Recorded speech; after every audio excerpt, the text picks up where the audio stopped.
Guys, welcome back to social spark. I hope so आप बिल्कुल ठीक होंगे, बढ़िया होंगे, हेल्दी होंगे, हैप्पी होंगे। तो एज़ यू ऑल नो, हमारी सोशल साइंस की एक सीरीज चल रही है बोर्ड्स को ध्यान में रखते हुए। तो उस सीरीज़ की आज हमारी नेक्स्ट वीडियो हम लोग स्टार्ट करने जा रहे हैं। तो हमारा टाइटल क्या रहेगा, यानी हम किस चैप्टर को पढ़ने वाले हैं, that is from our economics book chapter number 3, money and credit. Video को पूरा ध्यान से देखना, एंड तक देखना। कंसेप्ट क्लियरिटी के साथ साथ आपको जो चीज़ मिलेगी, नोट कुछ भी नहीं करना है। पीडीएफ नोट्स हम आपको प्रोवाइड करा देंगे। ठीक है जी, कैसे मिलेंगे उसके बारे में वीडियो की लास्ट में बात करते हैं। सबसे पहले focus is on concept clarity. तो चलिए चैप्टर को स्टार्ट करते हैं। Okay, so money and credit chapter number हमारा रहने वाला है 3। ठीक है जी, तो इस चैप्टर में हम लोग क्या क्या पढ़ने जा रहे हैं। सबसे पहले बेसिक सी बात, इस चैप्टर में हम लोग पढ़ने वाले हैं फॉर्म्स ऑफ मनी के बारे में, करेंसी, कॉइन्स, नोट्स कैसे एग्जिस्टेंस में आए, इनकी जर्नी के बारे में हम लोग पढ़ने जा रहे हैं। और then we have banking system, हम लोग बैंकिंग सिस्टम के बारे में बात करने जा रहे हैं। देन क्रेडिट, यानी हम इसको लोन भी बोल सकते हैं। ठीक है जी, बोरोइंग एंड डेप्थ, यानी हम इसके पॉजिटिव पॉइंट्स और नेगेटिव पॉइंट्स दोनों के बारे में बात करने वाले हैं। ठीक है जी, देन एक्सचेंज के बारे में, गुड्स एंड सर्विसेज के बारे में हम लोग डिटेल में, डीप में अच्छे से बात करने जा रहे हैं। अगर आपने वीडियो को पूरा अच्छे से ध्यान से देख लिया तो आपको इस चैप्टर के लिए या सोशल साइंस की जिस भी वीडियो को आपने अच्छे से देखा है, आपको कहीं और से कुछ करने की जरूरत नहीं पड़ने वाली है। ठीक है जी, चलिए स्टार्ट करते हैं। एक हमारे पास सिनेरियो आता है जब हम लोग इसको स्टार्ट करते हैं। सबसे पहले उस सिनेरियो में हमें क्या मिलता है। फर्स्ट थिंग, बिफोर मनी, आज की डेट में पैसा एक ऐसी चीज जो सभी को पसंद होती है। इनफैक्ट अगर हमारे घर में कोई छोटा बच्चा होता है, उसको नहीं पता, उसको दुनिया के बारे में, बाहर की जो सिचुएशंस होती हैं, ठीक है जी, बाहर की दुनिया के बारे में बहुत ज़्यादा नहीं पता, बट पैसा उसको भी पसंद है। ठीक है, पैसा एक ऐसी चीज़ है जो सभी को पसंद आती है। ठीक है, तो जब ये पैसा नहीं होता था, यानी ये मनी जो आज की डेट में नोट्स, ठीक है, या कोइंस आप लोग अपनी जेब में रखते हैं, जब ये नहीं होता था, जब ये हमारे पास नहीं था, तो उस टाइम पे चीज़ें कैसे काम करती थी, सबसे पहले हम लोग वो करने वाले हैं। ठीक है, जब ये पैसा मनी हमारे पास नहीं थी, उस टाइम पे चीजें कैसे काम करती थी, तो सबसे पहले स्टार्ट करते हैं। ठीक है जी, हमारे पास एक सिस्टम काम करता था, हमारे पास एक सिस्टम काम करता था। देखो, पैसे तो थे ही नहीं। ठीक है जी, हमारे पास एक सिस्टम काम करता था, वो क्या था, डबल कोइंसिडेंस ऑफ वांट्स, यानी कि चीजों के बदले चीज ही मिलेगी। ठीक है, एक्सचेंज करना पड़ेगा। ठीक है जी, यानी कि बेटा एक्सचेंज करना पड़ेगा चीजों को। वो कैसे होगा, एक एग्जांपल आपको गिवन है। अब उस एक्सचेंज करने में ना एक बहुत मेजर प्रॉब्लम हमारे सामने होती है। मींस जो चीज मेरे पास है, मुझे चाहिए जो चीज दूसरे के पास है, बट दूसरे को वो चीज नहीं चाहिए जो मेरे पास है। सुनने में ही कितना कंफ्यूजिंग लग रहा है, बट रियल में इससे भी ज्यादा कंफ्यूजिंग था। ठीक है जी, तो उस चीज को ठीक करने के लिए, ठीक है, उस चीज को ठीक करने के लिए मनी आई बीच में, रेस्क्यू, है ना, मनी रेस्क्यू करने के लिए आई। अब ये सिस्टम कैसे काम करता था, एक बार उसके बारे में बात कर लेते हैं। एक्सचेंजिंग गुड्स फॉर गुड्स, ठीक है जी, यानी चीजों के बदले चीजें। अब प्रॉब्लम क्या थी, both people have to want what the other has, यानी कि डबल कोइंसिडेंस ऑफ वांट्स। ठीक है, अगर आपको वही चीज चाहिए जो सामने वाले के पास है, और सामने वाले को भी वही चीज चाहिए जो आपके पास है, तो एक्सचेंज हो सकता है, अदरवाइज नहीं हो पाएगा। कितनी मेजर प्रॉब्लम है, एक बार सोच के देखो इस बात को। ठीक है जी, अब ऐसे में देखो, एक एग्जांपल आपको गिवन है। ये अंकल जी हमारे शूज बनाते हैं। ठीक है जी, ये शूज बनाते हैं, तो और ये कौन है, इन भैया के पास वीट है। ठीक है जी, अब अंकल जी को क्या चाहिए, I give you shoes for your wheat, uncle ji को वीट चाहिए, और वो उनके पास देने के लिए उनको क्या है, सिर्फ शूज। तो ये क्या बोल रहे हैं कि मैं आपको शूज दे दूंगा इस वीट के बदले, ठीक है, बट भैया को तो शूज नहीं चाहिए। ऐसी ऐसी मेजर प्रॉब्लम्स हमें देखने को मिलती थी। अब इनको क्या चाहिए? वीट। वीट किसके पास है? वीट इनके पास है। अब इनके पास देने के लिए क्या है? उनको शूज, बट शूज इनको नहीं चाहिए, ठीक है। ऐसी प्रॉब्लम्स हमारे सामने देखने को हमें मिलती थी, ठीक है जी। तो इन प्रॉब्लम्स की वजह से बहुत ज्यादा सिचुएशन क्या हो रही थी? बहुत ज्यादा सिचुएशन खराब होती जा रही थी। मीन्स एक कोइंसिडेंस हो सकता है कि सामने वाले को वो चीज चाहिए जो मेरे पास है और मेरे को वो चीज चाहिए जो सामने वाले के पास है। ऐसा होगा तो काम चल जाएगा, अदरवाइज नहीं हो पाएगा। तो ऐसे में आगे क्या होता है देखते हैं। आगे मनी टू द रेस्क्यू। अब आ गया हमारा पैसा, ठीक है, जिस पैसे को हम लोग बड़ा पसंद करते हैं, है ना। आप सभी लोग पसंद करते हो, मीन्स सभी पसंद करते हैं। अब वो पैसा आ गया फ्रेम में, हमारी कहानी में वो पैसे की एंट्री हो गई, ठीक है जी। कैसे? Money acts as an intermediate step, no more searching for the perfect swap. यानी कि जब पैसा बीच में आया तो जरूरत ही खत्म हो गई। अब हमें ढूंढने की जरूरत नहीं है किसी को चीजों को एक्सचेंज करने के लिए। अब अगर हमारे पास पैसा है तो हमें सिर्फ पैसा ही देना है चीजों के बदले, कुछ और सामान एक्सचेंज करना नहीं है। यानी कि वो जो प्रॉब्लम हमारे सामने आई थी, वो सिचुएशन हमारे सामने आई थी, वो कुछ हद तक पैसे के आने की वजह से वो प्रॉब्लम सोल्व हो जाती है। अब क्या हुआ? ये अंकल जी हैं, इनको वीट चाहिए था। अभी अभी लास्ट स्लाइड पे हमने पढ़ा है कि इनको क्या चाहिए था? वीट चाहिए था। लेकिन वीट वाले भैया को शूज नहीं चाहिए थे इन रिटर्न, ठीक है। अब क्या होता है? अब इनके पास पैसा है, अब ये पैसा दे के वीट ले सकते हैं, प्रॉब्लम सोल्व हो गई, ठीक है। वो इस पैसे से क्या करेंगे? जो सामान उनको चाहिए वो इस पैसे से वो खरीद लेंगे, ठीक है। प्रॉब्लम सोल्व हो जाती है बिल्कुल ही। मीन्स पैसा बीच में आने से बेटा जो डबल कोइंसिडेंस ऑफ वांट्स में प्रॉब्लम्स थी वो सारी क्या होती हैं? सोल्व हो जाती हैं, ठीक है। अब उसके बाद हमारे पास मीडियम ऑफ एक्सचेंज क्या हो जाता है? जहां पहले हमारे पास मीडियम ऑफ एक्सचेंज क्या था? गुड्स।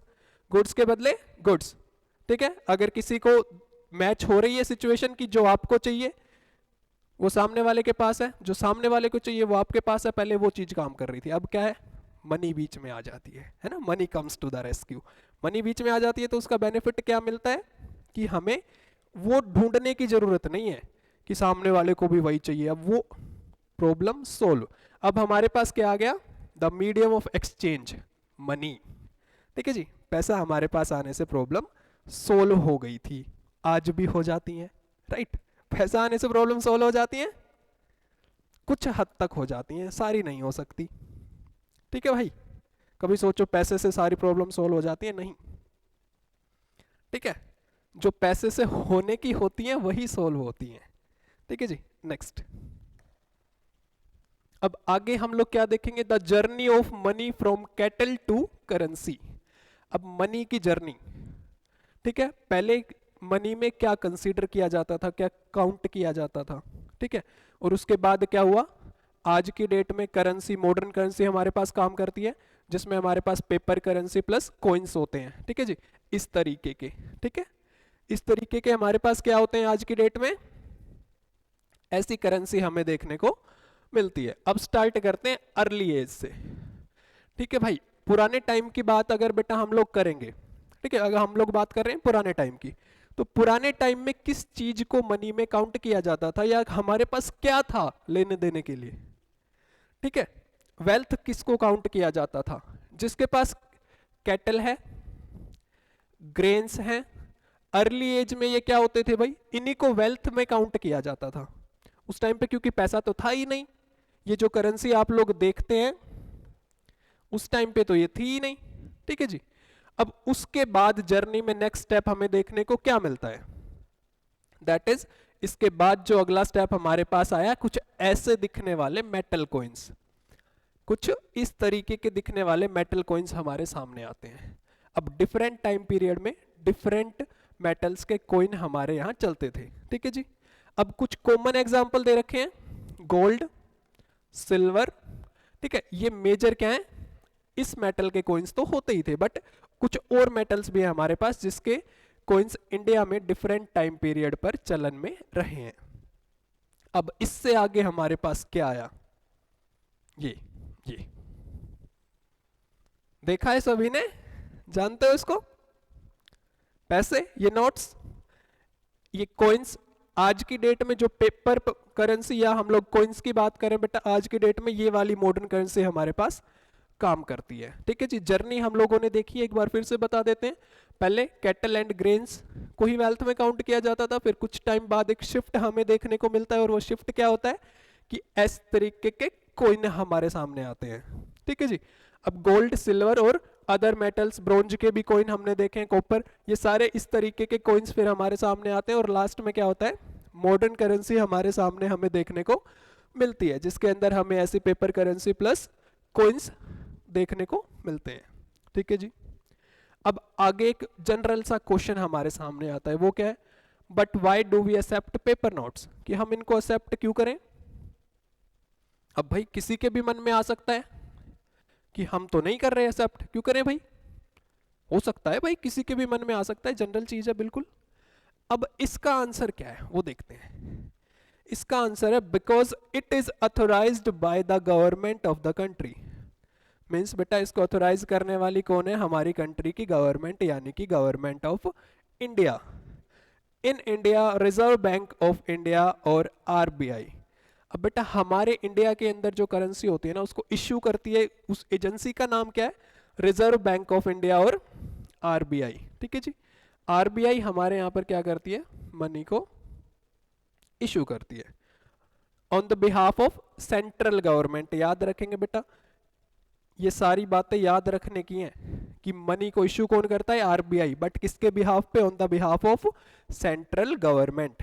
ठीक है जी, नेक्स्ट अब आगे देखते हैं, modern money part 2, deposits with banks. अब भाई देखो, बैंक में तो आप सभी गए हो कभी ना कभी आप सभी बैंक में गए हो, अगर खुद के काम से नहीं तो हो सकता है पेरेंट्स के साथ, ग्रैंड पेरेंट्स के साथ, बट बैंक के बारे में ना आप सबको पता है कि बैंक होता क्या है, वहां पर काम क्या होता है। ठीक है, पैसे डिपॉजिट होते हैं, विड्रॉल होता है, ये बेसिक बातें तो आप सभी को बैंक के बारे में होप सो पता है, होप सो क्या पता ही होगी आप सभी को, राइट। अब इसके बारे में हम लोग कुछ और जानेंगे, एक्स्ट्रा चीजें जानेंगे। ठीक है, अब बैंक्स में तो आप सभी भी जाने वाले हैं थोड़े दिन में, राइट। ठीक है जी, तो इस पे बैंक्स के बारे में थोड़ी सी डिटेल में जान लेते हैं। ठीक है जी, अब इसमें क्या जानेंगे भाई हम लोग, डिपॉजिट्स विद बैंक्स। अब जिन लोगों के पास एक्स्ट्रा कैश होता है, जिन लोगों के पास एक्स्ट्रा मनी होती है, एक्स्ट्रा कैश होता है, वो उसको डिपॉजिट करते हैं कहीं ना कहीं। तो उसको डिपॉजिट करने के लिए वो लोग कहाँ जाते हैं बेटा, बैंक्स में जाते हैं। ठीक है, इस तरीके के बैंक्स में जाते हैं, जैसे ये भैया जा रहे हैं हमारे, कितने खुश हैं, देखो देखो खुशी देखो, कितने खुश हैं, है ना। अब जैसे ये जा रहे हैं, इस तरीके से क्या करते हैं, बैंक में जाते हैं पैसा डिपॉजिट कराने के लिए। ठीक है जी, अब बैंक में जो हमारे पास एक्स्ट्रा कैश है, हमने उसको बैंक में डिपॉजिट करा दिया। ठीक है जी, अब बैंक उसका करेगा क्या, अब आप बैंक ना बेटा जितने भी पैसे डिपॉजिट कराते हैं ना, उस पे क्या देता है, कुछ इंटरेस्ट देता है। ठीक है, बैंक जो पैसा हमने बैंक में जमा कराया, बैंक ने इन रिटर्न, हमने यहाँ पे पैसा जमा कराया, बैंक ने इन रिटर्न हमें क्या दिया, इंटरेस्ट दिया। ठीक है, पैसा जमा कराने के बाद बैंक ने इन रिटर्न हमें इंटरेस्ट दिया। ठीक है, अब बैंक ने हमें ये जो इंटरेस्ट दिया, अब बैंक ये पैसा लाता कहाँ से है। अब basically thing is that, bank अगर हमें इंटरेस्ट दे रहा है पैसे पे, तो बैंक उस पैसे का कुछ यूज करता होगा, उस पैसे से कुछ अर्न कर रहा है, इसीलिए हमें वो पैसे रिटर्न करके कुछ थोड़ा सा ऐड करके दे रहा है। हालांकि नॉमिनल होता है, बट कुछ ऐड करके दे रहा है, यानी कि पहले से जो हमने पैसा जमा कराया उस पर इंटरेस्ट तो दे रहा है ना। उसके बारे में आगे जानने वाले हैं। ठीक है जी, अभी आप लोग सिर्फ इतना जानेंगे कि हम लोग बैंक में पैसा डिपॉजिट कराते हैं, इन रिटर्न बैंक हमें उस पैसे पे इंटरेस्ट देता है। ठीक है, आगे एक वर्ड हमारे पास आया, का क्या मीनिंग होता है। ठीक है, इसका मीनिंग बिल्कुल सिंपल होता है, सुनो, money in bank accounts that can be withdrawn on demand is called. जो भी आपके बैंक में पैसा है, आपके बैंक में जो भी आपने पैसा डिपॉजिट कराया है, उस पैसे को जब आप ऑन डिमांड उस पैसे को विड्रॉल कराते हैं, that can be withdrawn on demand. ठीक है, जब आप अपने बैंक अकाउंट में, जो आपके बैंक अकाउंट में जो पैसा है, जब उसको विड्रॉन कराते हैं, ठीक है, अपनी डिमांड पे, अपनी नीड के अकॉर्डिंग, तो उसी को क्या बोला जाता है। ठीक है, सिंपल। अब इसके बाद हमारे पास चेक आते हैं, कभी ना कभी सुना होगा चेक्स के बारे में, राइट? सुना है? चेक कुछ ऐसा दिखाई देता है हमें, आपकी बुक में भी पिक्चर गिवन है चेक की, ठीक है। इस तरीके का चेक हम किसी लोगों को दे सकते हैं, यानी हमें अगर किसी को पे करना है तो हम उसको चेक दे सकते हैं।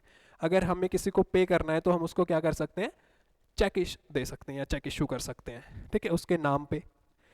इसमें क्या होगा भाई, जो कैश का काम है ना वो कम हो जाएगा। हमने जिसको चेक दिया है वो बैंक में जाएगा, ठीक है, वो चेक देगा, वो उसके अकाउंट में पैसा आ जाएगा हमारे अकाउंट से, ठीक है भाई। तो इसमें क्या हुआ बीच में, देखो, a paper instructing the bank to pay someone from your account, no cash needed. ठीक है जी, बेसिकली क्या होता है, no cash needed. A paper instructing the bank to pay someone from your account, no cash needed. ठीक है, एक paper होता है, कुछ ऐसा दिखाई देता है, हम लोग बात कर चुके हैं। ठीक है जी, आपके बुक के अंदर एक स्टोरी भी गिवन है इसको लेके, आप स्टोरी भी पढ़ सकते हैं। बेसिकली इसमें क्या याद रखना है, अगर पूछ लिया जाए चेक के बारे में, ठीक है, तो क्या होता है, डायरेक्ट भी लिख सकते हैं जो हमने लिख रखा है, बिल्कुल। A paper instructing the bank to pay someone from your account, no cash needed, जिसमें कैश की नीड नहीं होती है। एक पेपर होता है जो बैंक को इंस्ट्रक्ट करता है कि मेरे अकाउंट से इतना पैसा जिस बंदे के नाम पे चेक इश्यू है उसको ट्रांसफर कर दिया जाए या उसको दे दिया जाए। तो इसमें कैश का यूज नहीं होता है, आपके बैंक अकाउंट से डायरेक्ट मनी चली जाती है। ठीक है जी, आगे, the secret life of banks, secret life of banks. अब भाई सीक्रेट लाइफ ऑफ बैंक्स में क्या होता है, मीन्स आप लोग क्या सोच रहे हैं कि बैंक्स के कुछ सीक्रेट होते हैं, हम लोग उनके बारे में बात करने वाले हैं। हाँ जी, ऐसा ही है, चलो जी देखते हैं क्या है। The secret life of banks, how they really work. अभी लास्ट हमने बात की थी कि बैंक, हम जो पैसा बैंक में डिपॉजिट कराते हैं, इन रिटर्न बैंक हमें क्या करता है, उस पैसे पे इंटरेस्ट देता है, याद है? ठीक है जी, वेरी गुड। बैंक हमें उस पैसे पे इंटरेस्ट देता है, डायग्राम की हेल्प से समझते हैं। ये डिपॉजिटर्स हैं, ठीक है, ये आंटी जी, ये अंकल जी, ये सभी कौन है, ये डिपॉजिटर्स हैं। ये बैंक जा रहे हैं पैसा डिपॉजिट कराने के लिए, ठीक है। अब बैंक क्या करेगा, बैंक करेगा ये, bank page them low interest, in return bank क्या करेगा, इनको इंटरेस्ट पे करेगा, बट वो इंटरेस्ट कैसा होगा, लो होगा। मीन्स इंटरेस्ट तो मिल रहा है लेकिन वो इंटरेस्ट सिर्फ नॉमिनल रहने वाला है, सिर्फ नाम नाम का इंटरेस्ट होगा वो। मीन्स इंटरेस्ट, बेसिकली जो इंटरेस्ट हमें मिलने वाला है वो बहुत कम होने वाला है, ठीक है। ठीक है जी, अब बैंक ने जो हमारा पैसा लिया, बैंक उसका करेगा क्या, वही सेम जनरल क्वेश्चन कि बैंक उसका क्या करेगा। ठीक है जी, देखते हैं बैंक उसका क्या करेगा। अब हमारे बैंक में कुछ लोग जाते हैं पैसा बोरो करने के लिए, बोरो करने के लिए कैसे, लोन्स लेते हैं लोग, क्रेडिट भी बोल सकते हैं, ठीक है। अब लोग क्या करते हैं, लोन लेने के लिए बैंक में जाते हैं, ठीक है, जैसे कि ये दोनों, ठीक है, अंकल जी और ये भैया जी, ये दोनों बैंक में गए हैं लोन लेने के लिए, ये दोनों बोरोवर्स हैं। अब बैंक क्या करेगा, इन दोनों को लोन दे देगा और इनसे इन रिटर्न क्या लेगा, दे पे बैंक हाई इंटरेस्ट, बैंक इनको पैसा देगा और उसके बदले पे इनसे हाई इंटरेस्ट चार्ज करेगा, ठीक है जी। और उस हाई इंटरेस्ट का कुछ छोटा सा पार्ट, उस हाई इंटरेस्ट का कुछ छोटा सा पार्ट बैंक हमें रिटर्न कर देता है एज ए इंटरेस्ट। अब बैंक का क्या प्रॉफिट हुआ, देखते हैं। अब भाई बैंक ने हमें तो दिया लो इंटरेस्ट और बोरोवर से बैंक ने लिया हाई इंटरेस्ट, ठीक है। अब ये जो हाई इंटरेस्ट को लो इंटरेस्ट में कन्वर्ट किया है, जो बीच वाला पैसा है, यानी कि अगर बैंक ने किसी भी XYZ अमाउंट, किसी भी XYZ अमाउंट का इन लोगों से 1000 रुपीज इंटरेस्ट चार्ज किया, ठीक है जी, किसी भी XYZ अमाउंट का, ठीक है, 1 लाख ले लेते हैं, ठीक है, किसी भी XYZ अमाउंट या 1 लाख रुपीज का अगर बैंक ने, फॉर एग्जाम्पल अगर बैंक ने 1000 रुपीज इनसे चार्ज किया, तो बैंक ने उस 1 लाख का इंटरेस्ट हमें कितना दिया? फॉर एग्जाम्पल हमें कितना दिया? हमें अगर हम मान ले कि बैंक ने उस पे हमें इंटरेस्ट दिया 50 रुपीज, ठीक है, बैंक ने हमें इंटरेस्ट दिया 50 रुपीज। अब डिफरेंस क्या है? लेकिन इन लोगों से तो 1000 लिया है, अब उन लोगों से 1000 लिया है, हमें दिया है ओनली 50 रुपीज, ठीक है, हमें दिया 50 रुपीज, क्या बचा? अब ये जो 950 रुपीज यानी कि ये जो 950 रुपए है, ये बैंक अपने पास रखेगा, ठीक है, ये बैंक अपने पास रखेगा और इसको क्या बोलते हैं? बैंक की इनकम। बैंक की इनकम यही होती है, यानी कि जो इन लोगों ने इंटरेस्ट पे किया उसका बिल्कुल एक छोटा सा अमाउंट इन लोगों को दे दिया। क्यों? क्योंकि इन लोगों ने जो इन लोगों को पैसा दिया है, लोन में जो पैसा दिया है, वो पैसा इन लोगों ने डिपॉजिट कराया बैंक में, ठीक है जी। इन लोगों ने जो बैंक में पैसा डिपॉजिट कराया, बैंक ने उस पैसे का क्या किया? उस पैसे से इन लोगों को लोन दे दिया, इन लोगों से हाई इंटरेस्ट चार्ज किया, उसका एक छोटा सा पार्ट इन लोगों को दे दिया और एक बड़ा सा शेयर खुद के पास रख लिया। अब उससे क्या होगा? वो जितना पैसा बचा, जैसे हमने एग्जांपल में समझा, वो सारा बैंक की इनकम होगी। बैंक उसको यूज करेगा अपने एम्प्लॉयज को सैलरी देने के लिए या अदर पर्पसेस के लिए, यानी वो सारा पैसा बैंक का होता है। अब देखो एक सिंपल सा step, interest from the borrowers हम बात कर चुके हैं डिटेल के अंदर। Interest from the borrower minus interest to the depositors, interest from the borrowers minus interest to the depositor, यानी हमने जो अभी अभी बात की, ठीक है। जो बचा क्या हुआ? बैंक्स इनकम, यानी कि जो भी पैसा बचा बीच में, जैसे कि यहाँ पर 950 रुपीज बची, वो क्या होगी? बैंक की इनकम होगी, या हम बोल सकते हैं ये बैंक का प्रॉफिट होगा, ठीक है जी। अब एक फैक्ट आप लोग याद रखेंगे, पेपर के लिए इंपॉर्टेंट है, ठीक है, इसको अभी इंपॉर्टेंट मार्क कर देता हूं।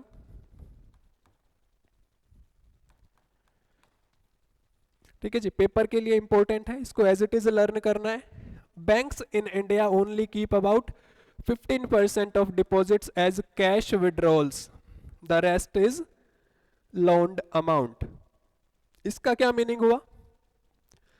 इसका मीनिंग क्या हुआ? इसका मीनिंग बिल्कुल सिंपल होता है, और वो क्या कि जो भी पैसा इन लोगों ने बैंक में जमा कराया, कोई भी XYZ अमाउंट बैंक में जितने भी उनके कस्टमर्स हैं, उन्होंने जो भी पैसा जमा कराया, ठीक है, उसको बैंक उसका 15%, उस टोटल अमाउंट का सिर्फ 15%, banks in India only keep 15% of deposits as cash for withdrawals, यानी 50% तो वो रिजर्व रखेगा कि जिन लोगों ने पैसा जमा कराया है, हो सकता है वो लोग अपना पैसा निकलवाने के लिए बैंक आ जाए, विड्रॉल के लिए बैंक में आ जाए, ठीक है।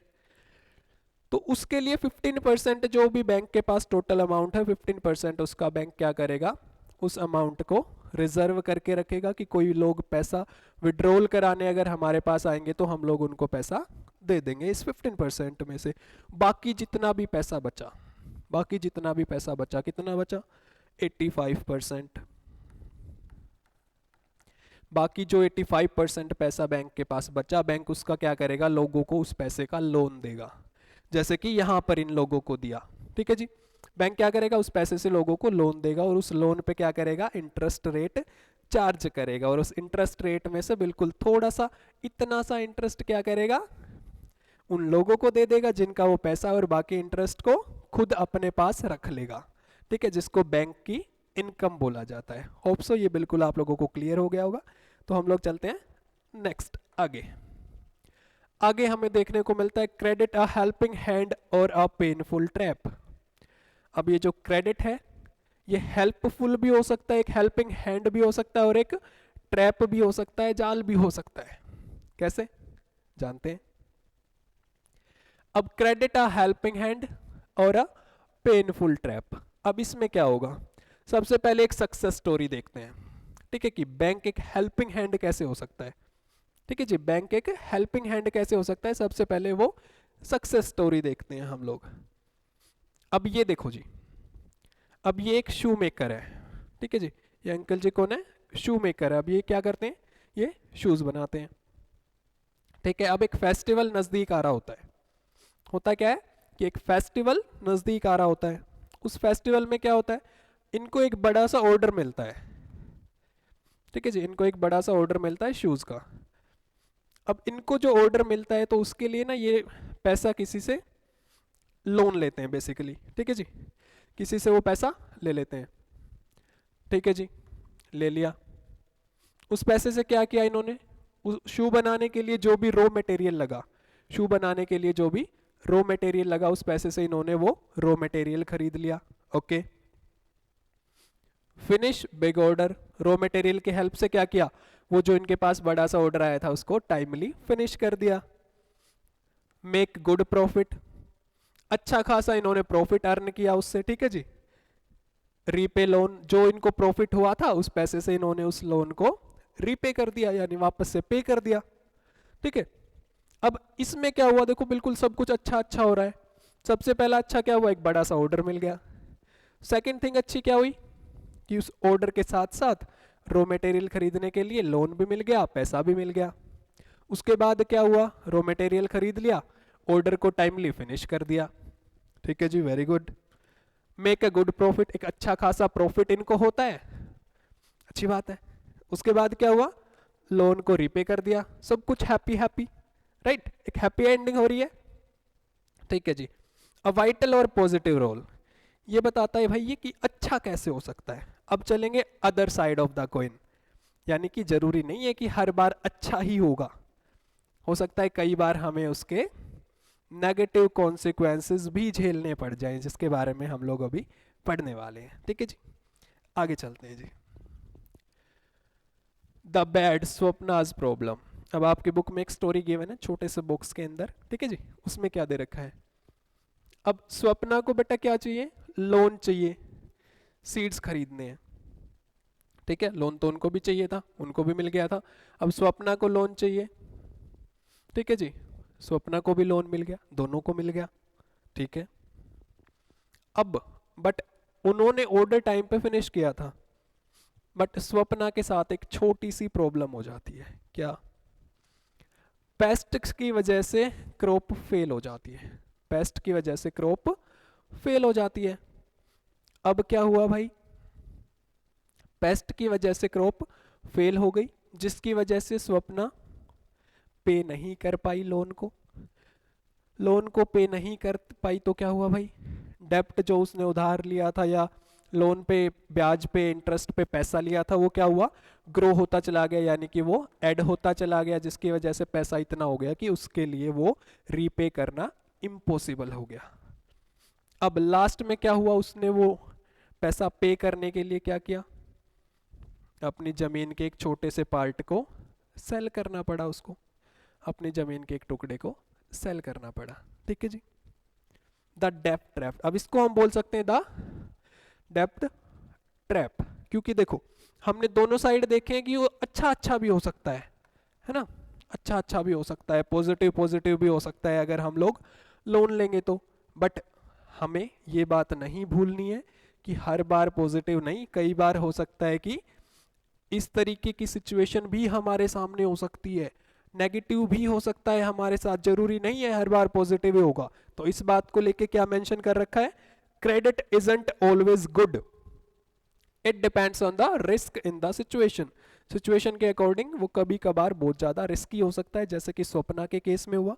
स्वप्ना को क्या करना पड़ा, अपनी जमीन सेल करनी पड़ी लोन को पे करने के लिए, और वहीं कई बार ये पॉजिटिव भी रहता है, जैसे कि हमने सलीम की स्टोरी में देखा। ठीक है जी, होप सो क्लियर होगा यहाँ तक, आगे चलते हैं। The rules of the game, next is the rules of the game. अब इसमें क्या है भाई, the rules of the game, अब सिंपल टर्म्स ऑफ क्रेडिट, अब जब कोई भी इंसान लोन लेने जाता है, ठीक है, जब कोई भी इंसान लोन लेने जाता है तो उसकी कुछ कंडीशंस होती हैं। Terms of credit means condition, उसकी कुछ कंडीशंस होती हैं। ठीक है, अब हम लोग उसके बारे में पढ़ने जा रहे हैं कि उसकी क्या क्या कंडीशन होती हैं।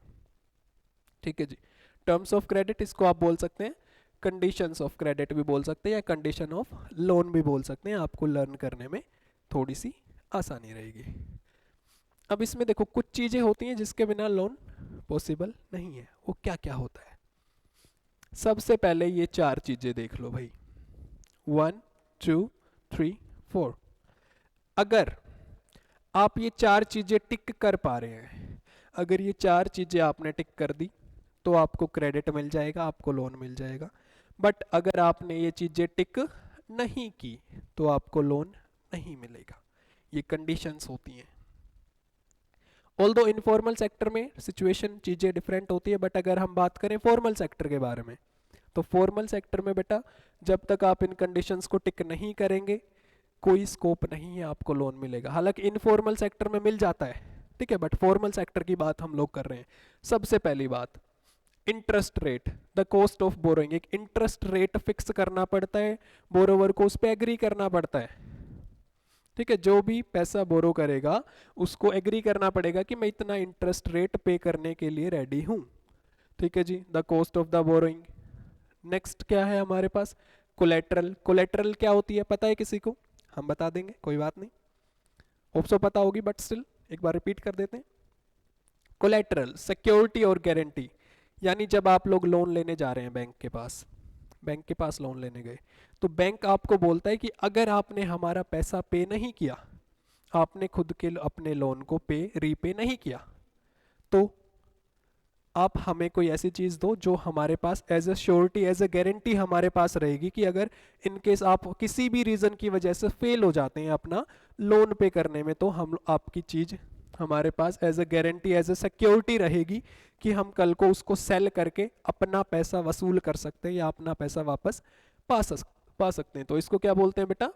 कोलेट्रल, ठीक है। बेसिकली एक क्या होता है, एक सिक्योरिटी होती है जो बैंक को या किसी भी फॉर्मल सेक्टर को चाहिए होती है। कोई भी लोन, किसी को भी पैसा देने से पहले, लोन असाइन करने से पहले वो लोग क्या करते हैं, आपसे कोलेट्रल मांगते हैं कि सिक्योरिटी के लिए आप हमें क्या दे रहे हैं। अगर इनकेस कल को आप देश छोड़ के चले गए या किसी भी रीजन की वजह से आप लोन को रीपे नहीं कर पाए, तो एज ए सिक्योरिटी हमारे पास क्या रहेगा, ठीक है जी। तो इसको क्या बोलते हैं बेटा? उसको बोलते हैं जी कोलेट्रल, ठीक है जी। अब नेक्स्ट हमारे पास क्या आता है?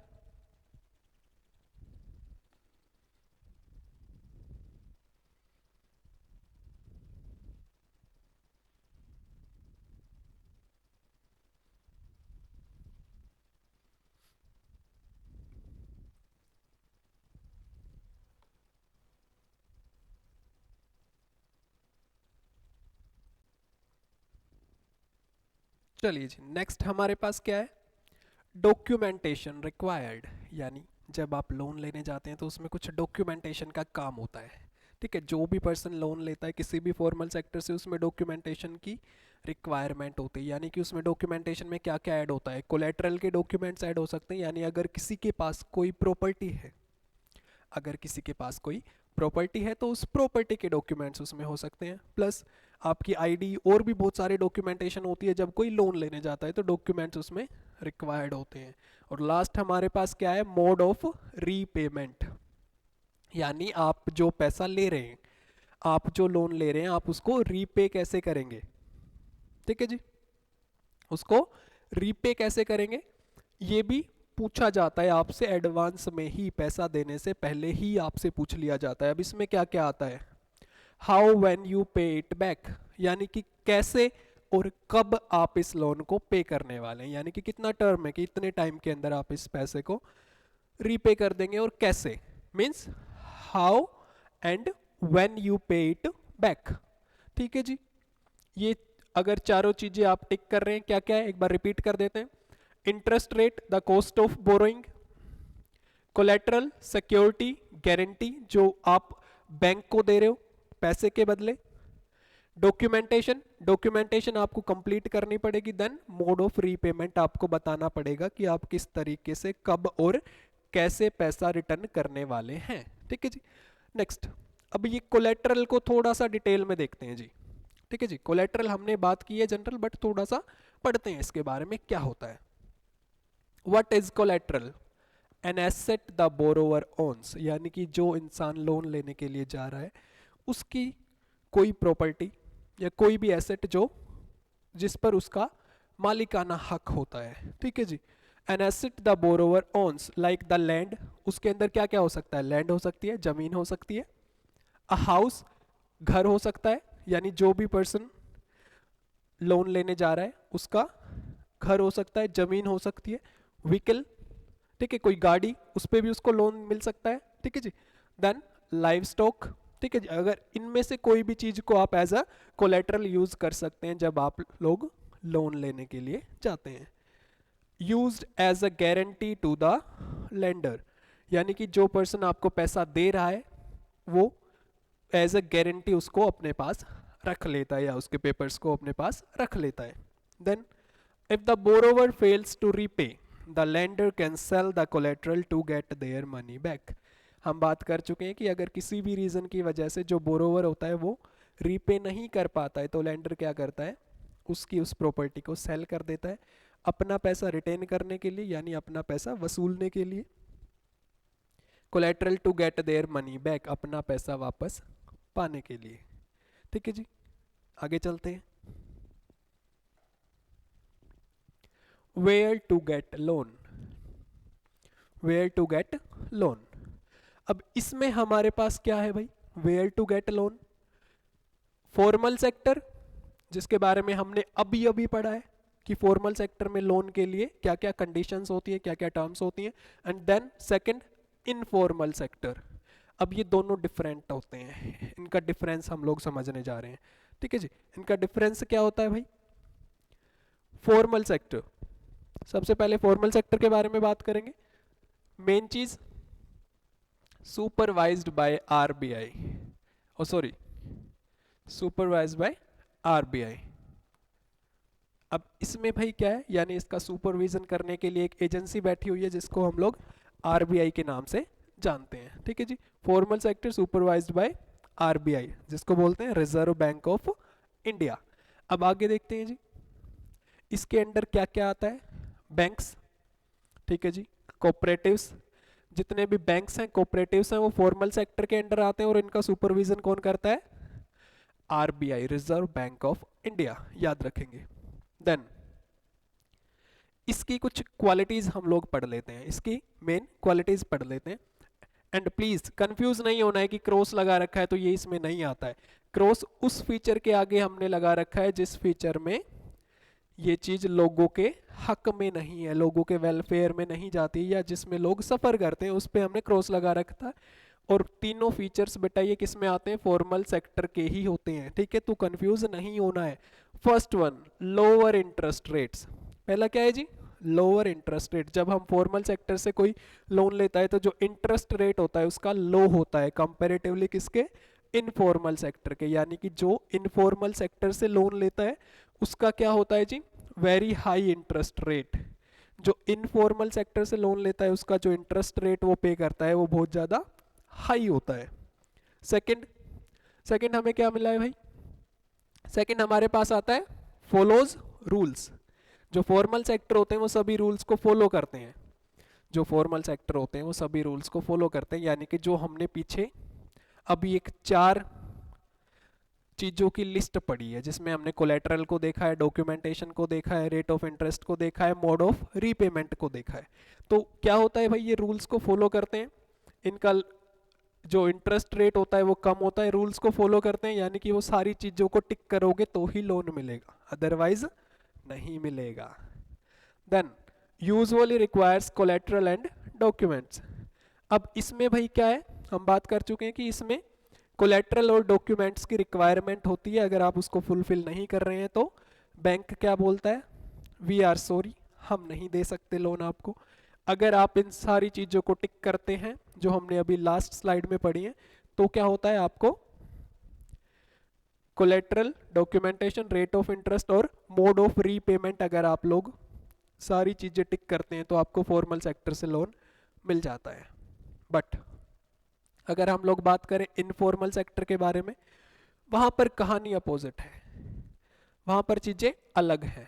कैसे जानते हैं, इनफॉर्मल सेक्टर की अगर हम बात करें तो सबसे पहली चीज नो सुपरविजन, कोई सुपरवाइज करने वाला है ही नहीं। ठीक है जी, नो सुपरविजन, कोई सुपरवाइज करने वाला नहीं है। अब इसमें क्या है भाई, अब देखो सबसे मेन चीज, the informal sector can be a dept trap, the informal sector can be a dept trap. ठीक है, कैसे जानते हैं, मनी लैंडर्स। अब इसमें देखो एजेंसी जहां से हम लोग पैसा ले रहे हैं वो एजेंसी कौन सी है, देखिए मनी लैंडर्स, ठीक है जी, traders, employers, relatives and friends. यानी कि इसमें कोई फॉर्मल एजेंसी इन्वॉल्व नहीं होती है। जितनी भी एजेंसी हमने इसमें पढ़ी है सारी इनफॉर्मल एजेंसीज हैं, कोई भी फॉर्मल नहीं है, इसीलिए इसको बोला जाता है इनफॉर्मल सेक्टर। ठीक है जी। अब ये जितने भी लोग हैं, अब ना तो इनका कोई रूल्स होते हैं कि आपको इतने % का इंटरेस्ट देना है, इनके सभी के रूल अपने होते हैं। ठीक है, इसका मन करेगा तो ये बोलेगा मैं तो इतना इंटरेस्ट लूंगा, ये किसी रूल को फॉलो नहीं करते हैं, यानी वहां से अपोजिट हो जाता है। Very high interest rate major problem, कि इतना इंटरेस्ट रेट हाई होता है कि लोग उसको रीपे ही नहीं कर पाते हैं। ठीक है, often no collateral needed, but लोग इस इनफॉर्मल सेक्टर के लोन की तरफ क्यों जाते हैं बेटा, उसका सिर्फ एक सीधा साधा रीजन है मेरे भाई, वो क्या, कि यहां पर कोलेटरल की जरूरत नहीं है। जो कोलेटरल एज ए गारंटी कोई एसेट आपको देना होता है वो यहाँ पर रिक्वायरमेंट उसकी नहीं होती है। यहाँ पर लोगों को इजीली लोन अवेल हो जाता है, बट उसका इंटरेस्ट रेट क्या होता है, इतना ज़्यादा हाई होता है कि लोग उसको रीपे नहीं कर पाते हैं in most of the cases. Then can use unfair means to get money back. अब ये लोग क्या करते हैं, देखो वहां पर सिंपल होता है, आपको पहले से कोलेटरल का कंसेप्ट वहां पर काम करता है। ठीक है जी, आपको पहले से साइन करा के रख लिया जाता है सारी चीजें कि अगर आप नहीं रीपे कर पाए तो हम लोग आपने जो एसेट हमारे लिए हमारे पास एज ए गारंटी रखा है हम उसको सेल कर देंगे और अपना पैसा वापस से पालेंगे। बट यहां पर क्या है, can use unfair means to get money back, यहां पर अनफेयर मीन्स का भी यूज किया जाता है अपने पैसे को वापस पाने के लिए। ठीक है जी, अब वो अनफेयर मीन्स क्या क्या हो सकते हैं, ठीक है, कोई भी गलत तरीके से अनलॉफुल एक्टिविटी हो सकती है। ठीक है जी, पावर के दम पे पैसे को वसूल कर लिया जा सकता है। ठीक है जी, ये सारी चीजें इसमें आती हैं। आगे आगे क्या क्या है भाई,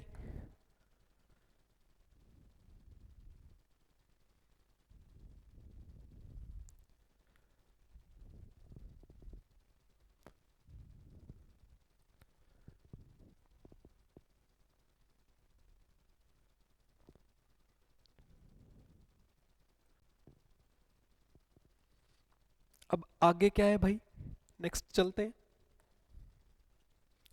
next the great credit divide, who gets what. अब इसमें हम लोग क्या पढ़ने जा रहे हैं, अब इसमें हम लोग पढ़ने जा रहे हैं the great credit divide, who gets what. In urban areas, the rich get cheap loans while the poor are stuck with expensive ones. अब इसमें क्या है भाई, सिंपल आपको एक बात बताई गई है क्या, कि अर्बन एरियाज में क्या होता है, in urban areas the rich get cheap loans, जो अमीर लोग हैं उनको तो लोन क्या है, कम रेट ऑफ इंटरेस्ट पे मिल जाता है। बट जिन लोगों को रियल में लोन की रिक्वायरमेंट होती है और जो बहुत ज़्यादा हाई इंटरेस्ट रेट पे नहीं कर सकते, वो लोग कौन से होते हैं भाई, पुअर, यानी गरीब लोग। अब गरीब लोगों को क्या भाई भाई, expensive ones, while the poor are stuck with the expensive ones, यानी कि पुअर्स को जो लोन मिल रहा है उसका जो इंटरेस्ट है या रेट ऑफ इंटरेस्ट है वो बहुत ज़्यादा हाई होता है। जो पुअर को लोन मिलता है उसका रेट ऑफ इंटरेस्ट बहुत ज़्यादा हाई होता है। ठीक है जी, और रिच को जो मिलता है उसका रेट ऑफ इंटरेस्ट बहुत ज़्यादा लो होता है। ठीक है, अब एक डाटा आप लोगों को दिया गया है। ठीक है जी, डाटा इंपॉर्टेंट है पेपर के लिए भी। अब इसमें देखो पुअर हाउस होल्ड के बारे में दे रखा है, पुअर हाउस होल्ड कहाँ से, जो क्रेडिट ले रहे हैं लोन ले रहे हैं पुअर हाउस होल्ड कहाँ से ले रहे हैं। अब उसमें क्या है भाई, 85% जो लोन वो लोग ले रहे हैं वो इनफॉर्मल सेक्टर से आ रहा है। यानी कि 85% लोन जो वो लोग ले रहे हैं वो कहाँ से आ रहा है, वो इनफॉर्मल सेक्टर से आ रहा है। ठीक है, अब इनफॉर्मल सेक्टर के बारे में हम लोग अभी अभी पढ़ के आए कि इनफॉर्मल सेक्टर में जो क्रेडिट होता है वो कितना ज़्यादा मुश्किल होता है रीपे करना। ठीक है, किसी भी लेंडर के लिए वो पैसा रीपे करना बहुत ज़्यादा मुश्किल होता है। लेकिन पुअर स्टिल 85% पुअर पीपल कहाँ से ले रहे हैं लोन? इनफॉर्मल सेक्टर से। एंड ओनली 15% जो फॉर्मल सेक्टर, जिसके बारे में हम लोगों ने अभी अभी पढ़ा है कि फॉर्मल सेक्टर में रेट ऑफ इंटरेस्ट कम होता है, ठीक है जी, वहां से सिर्फ 15% पुअर पीपल को ही लोन मिलता है। एंड 85% को कहां से मिल रहा है? इनफॉर्मल सेक्टर से। इसके क्या कॉन्सिक्वेंस होने वाले हैं कि पुअर को और ज्यादा दबाया जाएगा। ठीक है, अब वहीं अगर हम बात करें रिच हाउस होल्ड के बारे में, यानी जो अमीर लोग होते हैं, उनको कहां से मिल रहा है जी? 90% फॉर्मल। देखिए, यानी उनको जो 90% लोन मिल रहा है वो कहां से मिल रहा है? वो फॉर्मल सेक्टर से मिल रहा है। ठीक है जी, जहां पर रेट ऑफ इंटरेस्ट कम होता है, और ओनली 10% रिच लोग जो होते हैं वो इनफॉर्मल सेक्टर की तरफ जाते हैं। यानी कि रिच लोगों को रेट ऑफ इंटरेस्ट कम पे करना पड़ रहा है और पुअर लोगों को ज़्यादा पे करना पड़ रहा है। अब आप लोग सोचेंगे कि सर ऐसा क्यों, वाई? ठीक है, उसके बारे में बात करते हैं कि ऐसा क्यों। अब ऐसा इसलिए भाई कि जो हमारे पास पुअर लोग होते हैं ना, उनके पास कोलेटरल की कमी होती है। जब फॉर्मल सेक्टर के पास लोन लेने के लिए जाते हैं ना, तो वो लोग डिमांड करते हैं कोलेटरल की। ठीक है, और हमारे जो लोग होते हैं, कौन से? हमारे जो पुअर लोग होते हैं, उनके पास कोलेटरल है ही नहीं। यानी उनके पास कोई ऐसी चीज है ही नहीं जो as a guarantee, as a security bank को दे सकें कि अगर इन एनी कंडीशन हम लोगों ने लोन को रीपे नहीं किया तो आप लोग इस एसेट को सेल करके अपना पैसा वसूल सकते हैं। तो उनके पास ऐसी कोई भी चीज नहीं होती है, जिसकी वजह से उनको लोन लेने के लिए उनके पास एक ही ऑप्शन बचता है, and that is informal sector, जहां पर उनको हाई रेट ऑफ इंटरेस्ट पे करना पड़ता है। This is the main reason. आगे चलते हैं। आगे क्या है भाई? The biggest hurdle why bank से नो टू द पुअर। ठीक है जी, अब बिगेस्ट हर्डल हमारे सामने क्या आता है कि रीजन बैंक पुअर पीपल को नो क्यों करता है लोन के लिए? बैंक क्यों मना करता है पुअर पीपल्स को कि नहीं, हम नहीं देंगे आपको लोन? उसके पीछे का रीजन समझते हैं। ठीक है जी, एब्सेंस ऑफ कोलेटरल हम लोग बात कर चुके हैं बेटा कि उनके पास क्या होता है? लोन को रीपे करने के लिए collateral as a security, as a guarantee नहीं होता है। Absence of collateral is one of the major reason which prevents the poor from getting bank loans. ठीक है, मेजर रीजन हम लोग पहले भी बात कर चुके हैं, एक बार फिर हमने किया है, कोलेटरल। ठीक है, जिसकी वजह से उनको फॉर्मल सेक्टर लोन नहीं मिल पाता है। आगे चलते हैं। एक डायग्राम की हेल्प से आपको समझाने का ट्राई किया गया है। ये एक पुअर पर्सन है जो लोन के लिए जाता है, बैंक की तरफ से जो आंसर आता है that is sorry, no collateral no loan, because formal sector conditions को फॉलो करता है, लॉज को फॉलो करता है, टर्म्स एंड कंडीशंस को फॉलो करता है। अगर उसके अकॉर्डिंग आपके पास चीजें नहीं है तो आपको वो लोन क्रेडिट नहीं मिलेगा। अगर आपको क्रेडिट चाहिए फॉर्मल सेक्टर से तो आपको वो सारी चीजें टिक करनी पड़ेंगी जो हमने अभी बात की थी। ठीक है जी, अब दिस इजंट फेयर। ठीक है जी, कहीं ना कहीं बात तो ठीक है जी। अब उनके पास नहीं है तो उसके लिए हो सकता है कोई दूसरा बीच का रास्ता निकाल लिया जाए। ठीक है, अब आप लोग के मन में क्वेश्चन आएगा कि सर बीच का रास्ता क्या, वो भी बता देंगे। ठीक है जी, अब देखो, I don't own a house और land to use as a guarantee. Same collateral की बात हो रही है। आगे चलते हैं। अ क्लेवर सॉल्यूशन, जो सॉल्यूशन अभी आप लोग मांग रहे थे वो सॉल्यूशन हम आपने आप लोगों को दे दिया है। The clever solution, self help groups, SHG, self help groups. अब ये सेल्फ हेल्प ग्रुप्स होते क्या हैं बताएंगे? सेल्फ हेल्प ग्रुप्स क्या करते हैं? जो हमारे पास रूरल एरियाज होते हैं, जो गांव होते हैं हमारे, वहां पर लोग एक ग्रुप बनाते हैं, यानी बेसिकली मोस्टली वुमेन्स, वो लोग क्या करेंगे? ग्रुप बनाते हैं खुद का, जहां पर अपनी सेविंग्स, जो भी उनकी सेविंग्स होती हैं, उनको क्या करते हैं? इकट्ठा करते हैं। और ग्रुप के जिस मेंबर को क्रेडिट की नीड होती है, ग्रुप के जिस मेंबर को पैसे की नीड होती है, ग्रुप के जिस मेंबर को लोन की नीड होती है, तो वो लोग उनको पैसा दे देते हैं। हालांकि ऐसा नहीं है कि वो लोग रेट ऑफ इंटरेस्ट नहीं लेते हैं या इंटरेस्ट नहीं लेते हैं, ऑब्वियसली वो लोग भी इंटरेस्ट चार्ज करते हैं, बट उन लोगों का इंटरेस्ट कंपैरेटिवली कम होता है। अगर हम बात करें इनफॉर्मल सेक्टर की, उनका जो रेट ऑफ इंटरेस्ट होता है वो बहुत ज़्यादा कम होता है। ठीक है जी, इसीलिए ये इनफॉर्मल सेक्टर की बजाय हमें किसकी तरफ जाना चाहिए, that is self help groups. आगे देखते हैं। Organizing rural poor specially women into small groups to pool their savings and assist loan together. ठीक है जी, अब देखिए पिक्चर की हेल्प से समझते हैं इसको। ठीक है जी, ये सभी लोग अपनी सेविंग्स को लेके आ रहे हैं और इकट्ठा कर लिया है। ठीक है जी, बेसिकली वुमेन्स करती हैं ये काम रूरल एरियाज में। अब group give small loans to members, यानी उनके जो मेंबर्स होते हैं उनमें से अगर किसी को छोटे छोटे पैसे की, छोटे क्रेडिट की या छोटे लोन की रिक्वायरमेंट होती है तो ये ग्रुप्स उनको लोन देने का काम करती हैं। ठीक है, जैसे आपको पिक्चर में दिखाई दे रहा है। Then bank gives loan to the group, ये बैंक भी बेटा सेल्फ हेल्प ग्रुप को लोन दे देते हैं। ठीक है जी, आगे अब भाई इधर से देखते हैं। The group acts as the collateral, no individual guarantee needed, यानी जो पूरा ग्रुप होता है वो खुद ही कोलेटरल का काम करता है, उसके अलावा कोई भी अलग से गारंटी या इंडिविजुअल गारंटी की रिक्वायरमेंट नहीं होती है। एज अ कोलेटरल उसमें पूरा ग्रुप होता है बैंक के लिए। ठीक है जी, अब helps women become financially self reliant, ये वुमेन्स की हेल्प करता है फाइनेंशियली सेल्फ रिलायंट बनने में। ठीक है जी, आगे चलते हैं। प्रूफ इट वर्क्स, ग्रामीण बैंक ऑफ बांग्लादेश। अब भाई हमारे पास एक एग्जांपल है कि सेल्फ हेल्प ग्रुप कई बार कितनी ज़्यादा लोगों की हेल्प करते हैं और कई बार कितने ज़्यादा बड़े हो जाते हैं, वो कैसे जानते हैं। अब हमारे पास एक एग्जांपल है बांग्लादेश। ठीक है, आप सभी को पता है बांग्लादेश कंट्री है हमारे पास में। ठीक है जी, founded by professor Muhammad Yunus. ठीक है, अब ये जो सेल्फ हेल्प ग्रुप है बेटा, इसके फाउंडर का नाम याद रखेंगे, इंपॉर्टेंट है। ठीक है जी, founded by professor Muhammad Yunus. ठीक है, अब इनको बेटा एक नोबल पीस प्राइज मिला है, 2006 नोबल पीस प्राइज विनर, याद रखेंगे, पेपर के लिए इंपॉर्टेंट है। अभी मार्क कर देता हूं, इसको याद रखेंगे। आगे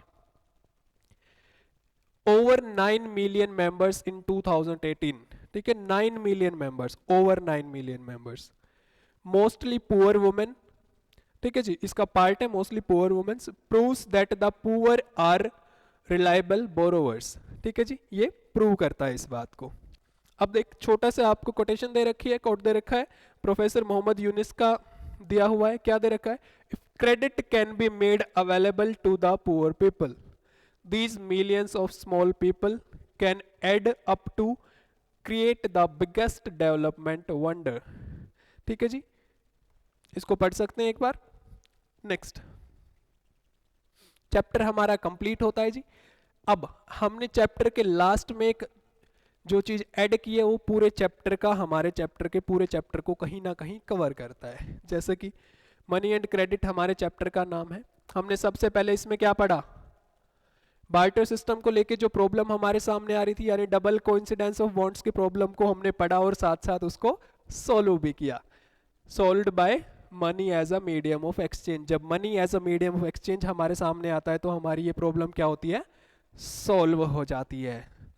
ठीक है जी, अब उसके बाद हमने क्या पढ़ा, मॉडर्न मनी का कंसेप्ट आप लोगों ने पढ़ा। ठीक है, मॉडर्न मनी के कंसेप्ट में हम लोगों ने क्या क्या पढ़ा, करेंसी जिसको ऑथोराइज करती है कौन, गवर्नमेंट ऑफ इंडिया, और इसको इशू कौन करता है, reserve bank of India on the behalf of central government. ठीक है जी, अब नेक्स्ट हमारे पास क्या आता है, बैंक डिपॉजिट्स के बारे में हमने पढ़ा। देन हम लोगों ने क्या पढ़ा, banks mediate between depositors and borrowers to provide credit loans.